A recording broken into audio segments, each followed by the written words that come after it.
What's up, my beautiful people? I am back. We are on video number 2, and this is for Bluff City Law. Oh, excuse me. Episode 3, and this one is called 25 Years to Life. So where we're starting with this one, sorry if you can see the reflection, it's my little tablet with my notes.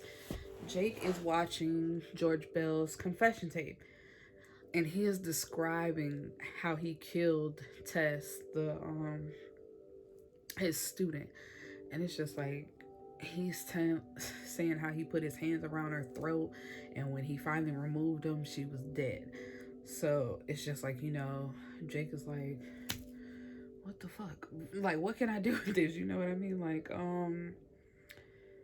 the DNA, like, it's not his DNA, but it's just like he confessed. So why are you confessing to something that you didn't do? You know what I mean? And so then we have a woman bringing Elijah food, and she giving him that look. If there's anything I can do for you, please let me know. And it's just like, woman, my wife just died. Get your desperate ass on. You know what I mean? Like, girl, ain't nobody got time for that. And so he goes in the house, and Della is there, and he got a fridge full of food. Very Edward Scissorhands, like when they was bringing all that food over there, just offering it up. It's just like, y'all so trifling. And so then Jake asked Sydney to come look at the video, and she said, what did she tell him? Because I didn't write it down. She was like, even if his DNA did prove that he didn't do it, I'd still vote to keep him in jail. Because it's like, looking at this tape, you did this. Because that confession is oh so real. And with that, Emerson, is it Emerson? Yeah, Emerson comes in, bringing him some type of paperwork, and it's awkward between them. Because once again, I don't think she's come to terms with the fact that that's her brother. Oh, excuse me, y'all, that's that pop. So she said, she's like, he's not my brother. And when she said, I was just looking like, really? You really gonna do him like that? Like, that boy, it's a messed up situation, but Emerson ain't did nothing to you. You don't have to treat him like that. But I understand that it's emotions too. Because it's just like, if I find out that my daddy had, if I have a younger sibling, I don't even know what I'd do. I ain't even gonna lie to you.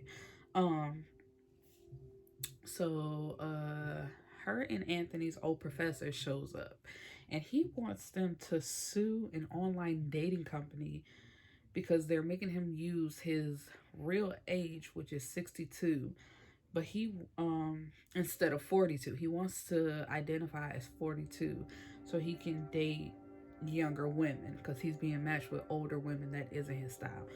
And they look at him like, nah. Like, what you want us to do? And he's just like, y'all were my best students. I thought y'all could help me. Should I take it to somebody else? And so, of course, that feeds their ego, and they take, because he brought them some folders to look at. So they take them, and they're intrigued. So then we get back to Jake. Jake got a new trial for George because the DNA did exclude him, but the prosecutor, who is a black lady, so I'm always rooting for black. She had a nice little rap. And he asked Jake, he was like, are you really going to take this to trial? She was like, his DNA may not match, but I have his confession. And what did she say? She was like, I know the real George Bell, and I'm going to use that. So it's just like, she's relying on that confession tape to get her another win of George Bell being guilty of the murder. And he takes Brianna to go see George's previous lawyer and get some case files. And excuse me, y'all. So when he goes see him, like, he's in the back for a while looking over the files, but then he comes to talk to the old lawyer, his name is Connor. And so they're talking, And at one point, Connor was just like, you know what, you could take the files and leave. And they were joking, like having a conversation. So Jake is like, did I do something? And Connor, he was like, I got divorced over this. I discussed what is it? He got an ulcer, and it's just like he spent so much time fighting for George, and he was like he was in the office begging the judge for what did he say? I think for one more retrial, and then it's just like the judge's clerk comes in and says George confessed, and it's just like all my hard work. I believed, like when nobody else believed in you, I did. And so when I'm in here putting my reputation on the line, begging for you, you confessed. So it's just like he has feelings about it, and he was like, I still believe he's innocent, but it's just something about this case that isn't right. So he like, don't end up like me, spending half your life or whatever fighting for this man, and it goes nowhere. And so where are we? So Sydney and Emerson actually go to lunch, and it was kind of sad because I meant to say when he was in that office, and he was like, "Isn't he great?" And when she was like, "He's like," after he left, no, that was before he came in, and she was like, "He's not my brother." So then when he came in bringing him that paperwork, it just got mad awkward, and Emerson left. And Jake was like, wow, you don't have to do him like that. And he was like, you know what, you can actually be nice for a change instead of knowing how you normally do. And she's like, what is that supposed to mean? And it's just like, everybody knows you. It's just like he's new, he just got here, and he's trying, and he hasn't done anything to you. So, like, give him a break. And it's true, because it's just like, it seems like Emerson goes out of his way to not be in her way. Like, don't upset her, like nothing. So it's just like, you can be nicer to him. So she just goes up to him, you, me, lunch tomorrow. And it's just like, of course he jumps at it, like, yeah, sure, of course. So anyway, I said that to say they actually did go to lunch, and they're hitting it off, having small talk, and they go to this restaurant where she has the usual, and he's like, yeah, give me the same thing. But when the food actually comes, he's not eating. It's ribs. And she's like, you don't like ribs? He was like, yeah, no, ribs, it's just one of those things that actually look like what it is. And she was like, wow, thanks, you ruined ribs for me. And they laughed about it, but it's just like when they start laughing, she looks at him and she's like, oh, I gotta go. And she gets up and leaves, and it just like ruins the whole vibe. So it's just like, Sydney, what was the point? And so then we shoot to Sydney and Anthony. I was trying to say their names together. They're in court, and they're thinking they can't sue the online dating company because he agreed to voluntary agreement or something like that, where they covered all their tracks. I didn't write it down, and I really didn't care, because it was like with Bluff City Law and All Rise, it's like they both had one silly case and like one real case. And this was like a silly case, because it was just like, this man, you're fine. Because their argument was, it's just like people can be trans age the same way they can be transgender. And it's just like the judge, she's like, you present a fair argument. And where are we? So yeah, so she's just like, the same way the laws are outdated and they need to be updated, and why can't he be who he thinks he is and what he feels like, and he feels 42 instead of 62. And it's just like the judge, and it's like, it's looking like they gonna win, but they don't.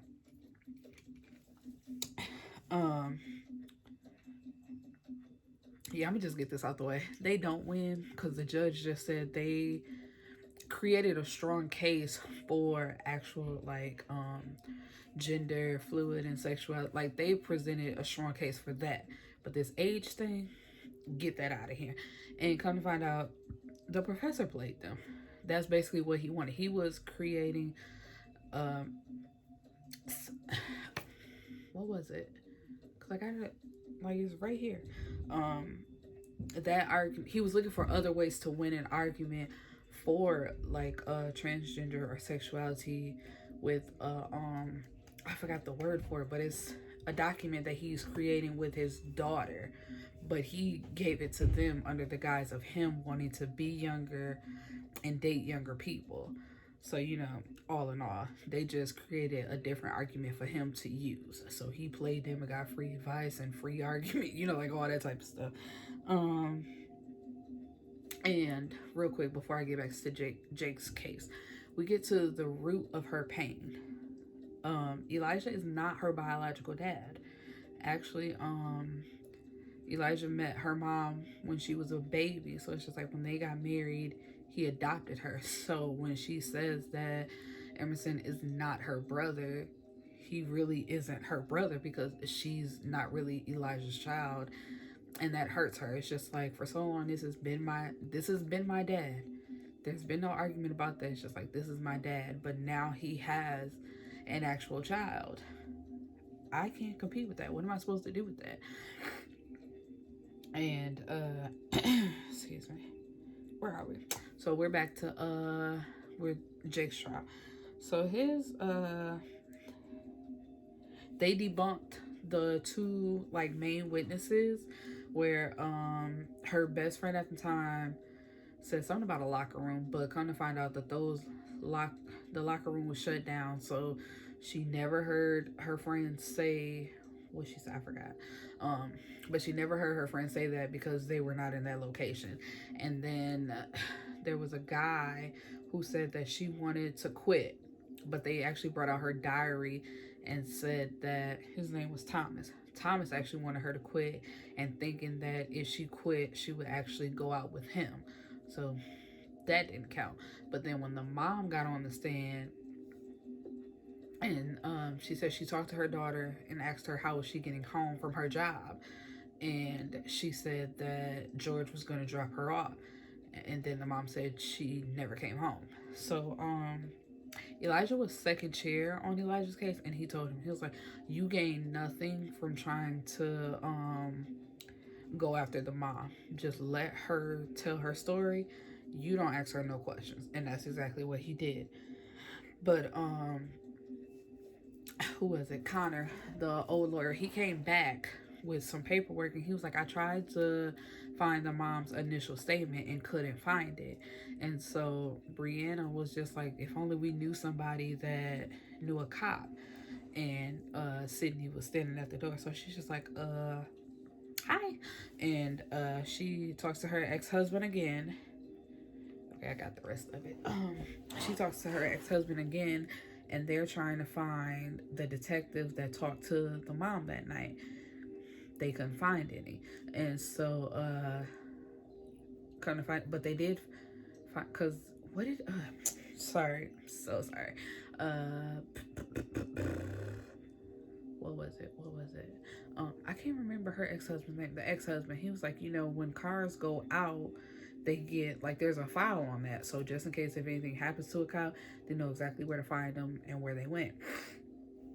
They couldn't find that, but he found the mom's initial statement. So when Jake tries to bring it into evidence,